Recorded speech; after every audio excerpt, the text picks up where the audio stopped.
hard time trying to come to terms with Donovan Eaglin, who is a very good running back, being placed over Irv Mulligan for first team all Swac preseason.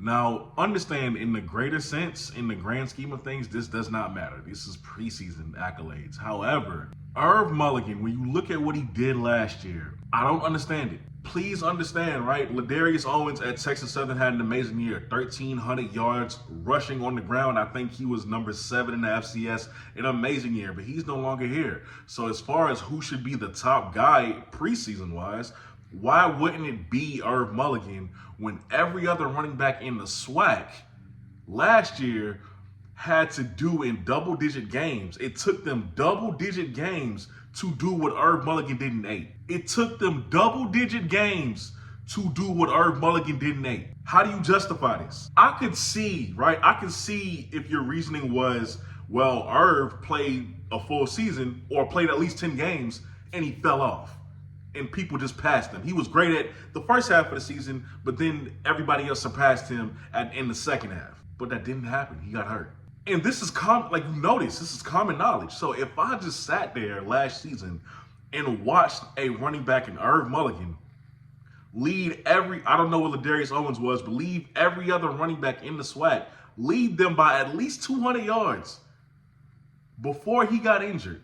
And weeks after weeks go by, week after week go by, and nobody is even close to passing him until they get to game 10 or game 11. You look at that production, and you say to yourself, we got to leave Irv off. I'm not going to accuse y'all of doing this because you don't like Jackson State, right? Or because you're tired of seeing Jackson State. I think you made this selection to be different. I genuinely do. I think you made this selection to be different, but it just didn't work. It doesn't make sense. In 8 games, he had over 687 yards, 5 touchdowns, averaged 5.6 yards a carry in just 8 games. Donovan Eaglin, in 10 games, he had 2 more touchdowns, and I think he had 720, 730-something yards, if I'm not mistaken. But it took him 10 games to barely surpass Irv Mulligan. That don't make sense. That does not make sense.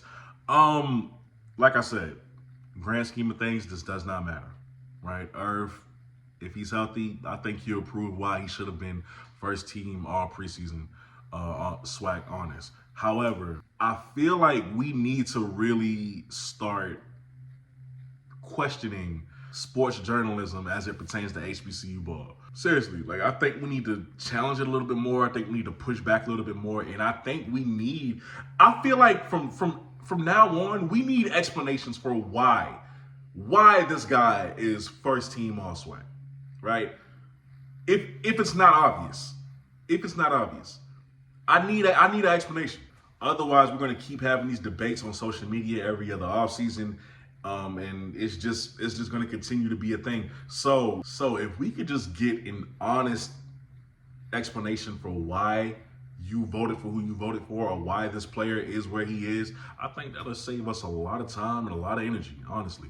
But Irv Mulligan deserves to be the top guy going into this season. Doesn't really change the fact that he is. Y'all let me know how y'all felt about that down below in the comments section. This is the BlitzCity Podcast. I'm your host, Kobe Orr. Check out more videos I have on my channel. Do not forget to like and subscribe and share this video. I'll catch y'all next time I'm out. Peace.